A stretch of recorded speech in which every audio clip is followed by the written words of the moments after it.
Hello friends, welcome back to another Value Vintage Cards video. Today I just wanted to share what I have that is 19th century,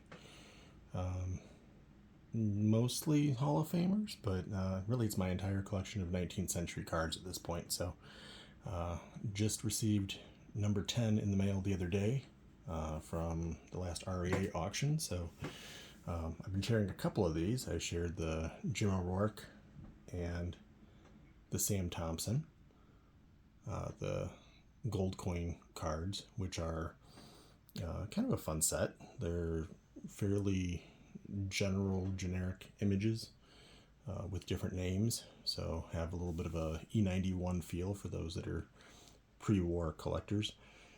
Old Judge, I feel like, is maybe the ultimate classic. I think that was probably the first set I was really aware of in terms of pre-war, and I've been very fortunate.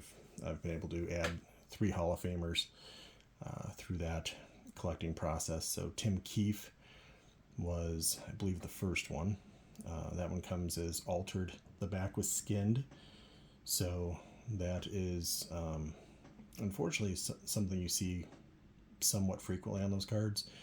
And again, grading and things like that, mine tend to all be in that same realm. It is interesting. You can find some of these in really nice grades, but those also come with really nice price tags and investment requirements. So I'm very happy to get in on an entry level. Tim Keefe's definitely a big name. He's a 300 game winner, elite pitcher from that era. So and killer mustache. So definitely one to check out if you're looking to add somebody from that era. And he's got cards in several different sets. So John Clarkson, another elite. Some of these poses are interesting that they had him do on these cards. So Keefe is a well-known pitcher and he's got a bat, and Clarkson is looking like he's going to throw the ball, but he's like towards the backdrop of the photo, so he's not even facing you. So that's a little bit interesting. But Clarkson's another elite Hall of Fame pitcher. My most recent pickup is the Dan Brothers. Brothers cards tend to be pretty expensive. Brothers was one of the elite sluggers of that era. So him and Sam Thompson, I feel like, had a lot of parallels in their statistics and career timeline. But Brothers, amazing career. So finding any card of his is a challenge, and obviously with the age, sometimes you sacrifice condition a little bit. But some staining on that one. It is a what do they call it? Hands cupped. There is a ball that he's attempting to catch on the card. So those are my 3 old judges. Up top, we have all the Allen and Ginters that I've got in my collection at this point. So I think that set, at least the feel I get, is it's a little bit lower cost. There's definitely some other sets. There's some Cap Ansons. He quickly becomes like a 5-figure card. So this was maybe like the entry-level set you could find him in. And then obviously 4 of the 5 cards there for my Allen and Ginters are Hall of Famers. So John Ward was that era is interesting. There's a few players that were great pitchers and hitters, and John Ward's one of them. So his story is fun and unique, and maybe I'll dive into that. His middle name is Montgomery, so he's Montgomery Ward, which is, for some of us, we know what that means. Younger generation might have no clue. Google it. And then you've got, obviously, a pretty significant player, Charles Comiskey. So grew up going to Comiskey Park. So White Sox, obviously, major influence on the entire process of having the White Sox. And after last year, maybe we want to blame him a little more, but no, really, when you look at the White Sox history, Charles Comiskey probably deserves some recognition and some blame for the evolution of baseball and some of the processes we know today. Going to the other far right is, let me see, is he the only, I think he's the only non-Hall of Famer, Bob Carruthers, and I just shared him on the Mount Rushmore of Cardinals, but amazing career. Again, another one of those multi-skilled guys.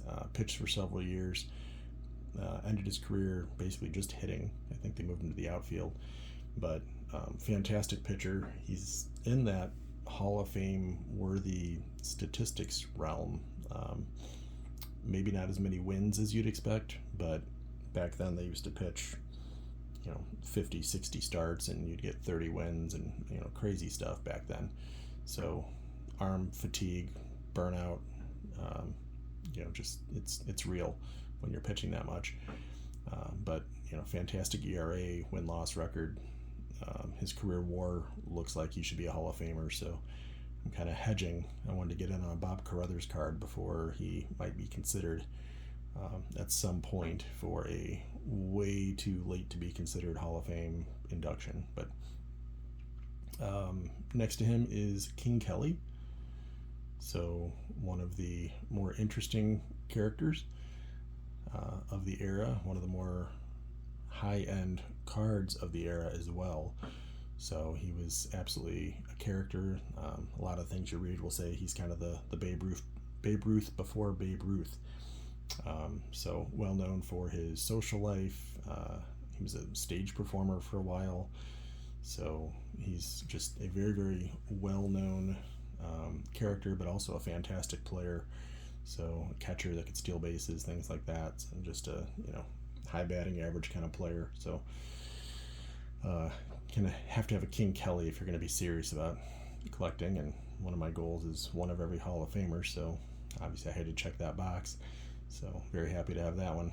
And the middle was that's the biggest of what I'm showing in this setup. It's actually one of the biggest cards in my entire collection. So I've kind of gone with the collecting philosophy of being wide rather than extremely tall, I guess you would say.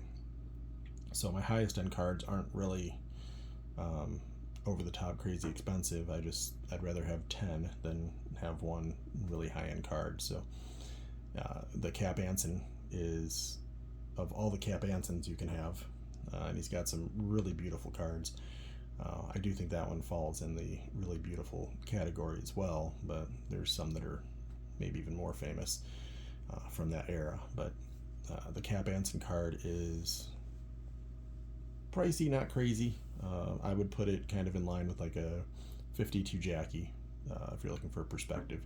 What I like is obviously not everybody has the chance to obtain one of those, so it's a little bit more of a scarce item. So the Cap Anson in a 2, I did not pay for that. I think I might have included a couple dollars, but pulled off a trade.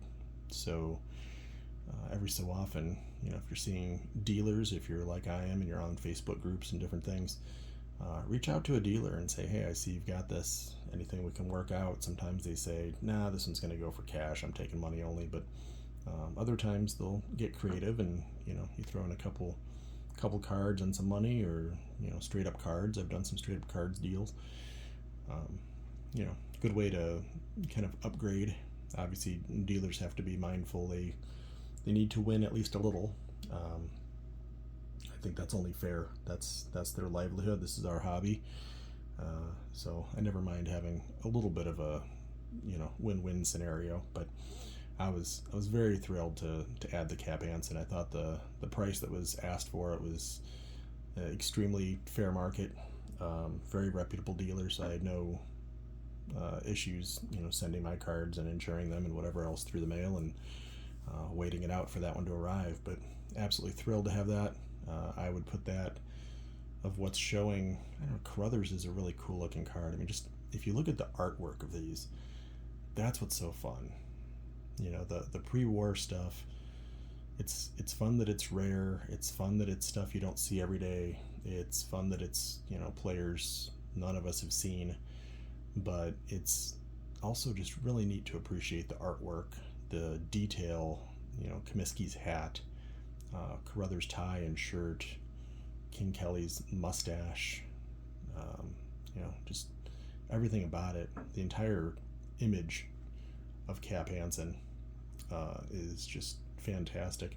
The old judges, I think it's just cool, like the poses you get with those.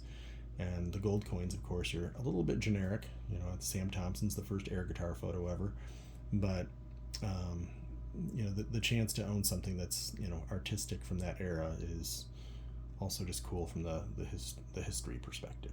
So not a deep dive on anything, just a kind of a quick overview, and wanted to share these 10, since I just hit the magic number of double digits of 19th century cards. So wishing everyone a very good day, and I will catch you on the next one. Take care.